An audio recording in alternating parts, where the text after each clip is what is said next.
આજે ડોક્ટર બાબા સાહેબ આંબેડકરની 135મી જન્મ જયંતિ નિમિત્તે વિધાનસભામાં મુખ્યમંત્રી વિધાનસભા અધ્યક્ષ શંકર ચૌધરી સહિતના મહાનુભાવોએ બાબા સાહેબ આંબેડકરને પુષ્પાંજલિ અર્પણ કરી। સાથે જ વિધાનસભા અધ્યક્ષ શંકરભાઈ ચૌધરીએ ડોક્ટર બાબા સાહેબ આંબેડકરને યાદ કર્યા અને કહ્યું કે સાચી શ્રદ્ધાંજલિ એ કહેવાય કે તમામ લોકો બંધારણને અનુરૂપ જીવે। બંધારણના ઘડવૈયા બાબા સાહેબના મૂલ્યો અને ઉચ્ચ વિચારને યાદ કર્યા।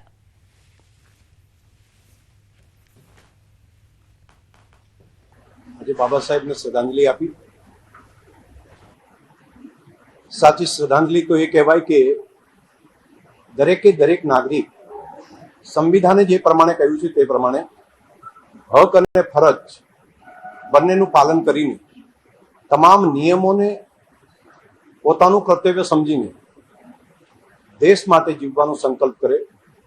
समरसता अने समानता तेने केंद्र स्थाने राखीने हेव एंड हेव नॉट वच्चेनी गैप पण पूराईने एक सशक्त भारतना निर्माणनुं काम करीए।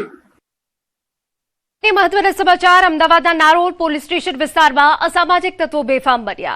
नारोल गोसिया पार्क 4 रस्ता पासे जाहेरमां असामाजिक तत्वोए आतंक मचाव्यो, जेना दृश्यो अमे आपने बतावी रह्या छे। फरियादी शमशाद अंसारी पर संजय उर्फे नासीर अने तेमना परिजनोए हुमलो कर्यो। भूतकाळना झगड़ानी अदावतमां आरोपी टोळकीए हुमलो कर्यो। दंडा पत्थरथी हुमलो, बाइकमां तोड़फोड़ करी आग लगाडवामां आवी। फरियादीना घर पर पत्थरमारो करवामां आव्यो।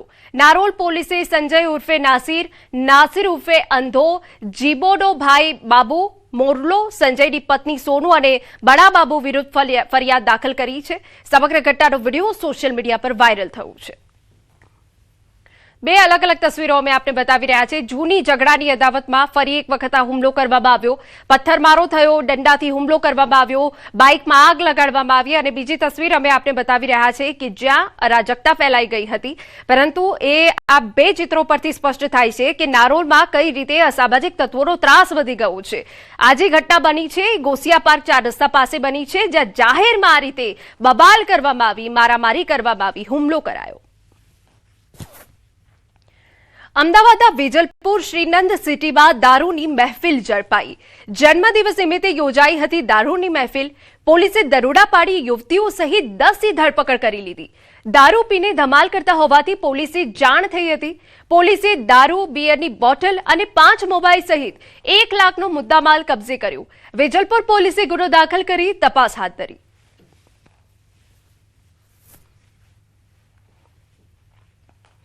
સમાચારમાં વાત વલસાડની કરીએ। રેલવે ટ્રેક પર મામલતદારે જીવન ટૂંકાવ્યો। ઉમરગામના મામલતદારે કર્યો આપઘાત। ટ્રેન નીચે પડતું મૂકી આપઘાત કર્યો। મામલતદાર ડીસી બ્રાહ્મણ કાછે આપઘાત કર્યો હોવાની વિગત। આપઘાતનું કારણ અકબંધ। ઘટનાને લઈ પોલીસે તપાસ હાથ ધરી।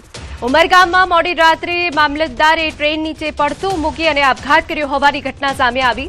ઘટનાની જાણ થતાં અડધી રાત્રે પોલીસ દોડતી થઈ। મૃતક મામલતદાર એકાદ વર્ષ પહેલા જ ઉમરગામમાં બદલી થઈને આવ્યા હતા।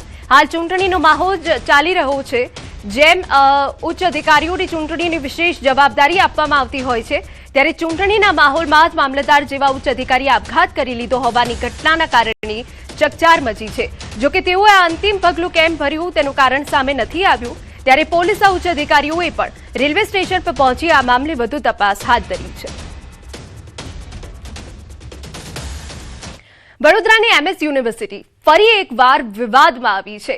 એબીવીપી દ્વારા આયોજિત સંસ્કાર સંગમ કાર્યક્રમમાં એક વિદ્યાર્થિનીનો ડાન્સનો વિડીયો વાયરલ થયો, જેના કારણે ખળભળાટ મચી ગયો, જેને લઈ વિદ્યાર્થિનીએ સોશિયલ મીડિયા પર વિડીયો પોસ્ટ કરી માફી માંગી હતી। અનેક સવાલો પણ ઉઠાવ્યા હતા। વિડીયોમાં રડતા રડતા વિદ્યાર્થિનીએ કહ્યું કે મેં કોઈ અશ્લીલ કપડાં નહોતા પહેર્યા, પરંતુ માત્ર સાડી પહેરીને મારી કલા રજૂ કરી હતી। મેં કોઈ દેશદ્રોહ નથી કર્યો। હા, કદાચ ગીતની પસંદગીમાં ભૂલ હોઈ શકે, જે બદલ હું માફી માંગુ છું। આ લોકોએ મારી મેન્ટલ હેલ્થ વિશે વિચાર્યું પણ નથી।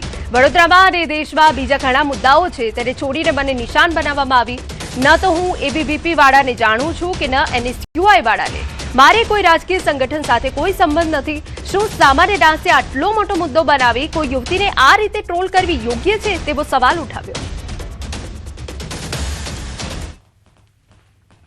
बहुत सारे लोग बोल रहे हैं कि मैंने वडोदरा की संस्कारी नगरी में पता नहीं ऐसा क्या कर दिया या अश्लीलता फैला दी है, जबकि मैंने उसमें सिर्फ नॉर्मल साड़ी पहनी हुई थी। हाँ ठीक है, मेरा सिलेक्शन गलत था सॉन्ग का, इसके लिए मैं आप लोगों से माफी मांगती हूँ। पर ये इतनी भी बड़ी बात नहीं होगी जिसको आपने इतना बड़ा हवा मचा दिया है, जैसे कि मैंने कोई देशद्रोह कर दिया हो। मैं ना एबीपी वालों को जानती हूँ ना एनएसयूआई वालों को जानती हूँ। मुझे नहीं पता था कि अगर मैं एक कल्चरल फेस्ट में बॉलीवुड सॉन्ग पे डांस कर लूंगी तो उसका इतना हवा बन जाएगा। मुझे पता होता था, मैं ऐसा कुछ करती ही नहीं। और ये जो एनएसयूआई वाले हैं, जिन लोगों ने ये इतना फैला दिया है, इन लोगों ने मेरी मेंटल हेल्थ के बारे में बिल्कुल नहीं सोचा। कोई अश्लील कपड़े नहीं पहने थे, मैंने एक सिंपल साड़ी पहनी थी, अपने आर्ट को एक स्टेज पर प्रेजेंट किया था। बॉलीवुड सॉन्ग पर डांस कर लूंगी तो उसका इतना बन जाएगा कि मेरे संस्कार भंग कर दिए यहाँ। तो ठीक है, आप लोग बॉलीवुड सॉन्ग भी मत सुनो ना, आप इतने ही संस्कारी बनते हो तो मत सुनो आप बॉलीवुड सॉन्ग भी। कि आप इस वीडियो को शेयर करें और उन लोगों तक पहुंचाएं जो किसी भी लड़की के बारे में सोचते नहीं है कि उस पर क्या बीतेगी, ऊपर बस लोगो लगा देंगी, अश्लीलता फैलाई जा रही है। उससे आपको ये पता नहीं चल रहा है कि मुझ पे क्या बीत रही है। સમાચારમાં આગળ વધીએ સમાચાર પાટણમાંથી રાધનપુરની છાણિયાથર તાલુકા પંચાયત બેઠક બિનહરીફ કોંગ્રેસના ઉમેદવારે ફોર્મ પાછું ખેંચતા છાણિયાથર સીટ બિનહરીફ થઈ ભાજપ અને કોંગ્રેસના ઉમેદવારોએ ઉમેદવારી નોંધાવી હતી ભાજપમાંથી ભગીબેન આહિર અને કોંગ્રેસમાંથી ભજીબેન આહિરે ઉમેદવારી નોંધાવી છાણિયાથર સીટ બિનહરીફ રીતે સત્તાવાર રીતે કાલે જાહેરાત કરવામાં આવશે તેવી વિગત મળી રહી છે। તો ભાજપ ઉમેદવાર ભગીબેન આહિર બિનહરીફ થયા હોવાની વિગતો અહીંયા મળી રહી છે। આપને દ્રશ્યો પર બતાવી રહ્યા છે કે જ્યાં ઉત્સાહનો માહોલ પણ જોવા મળી રહ્યો છે। કોંગ્રેસ ઉમેદવારે ફોર્મ પાછું ખેંચતા બિનહરીફ જાહેર થયા છે ભાજપના ઉમેદવાર।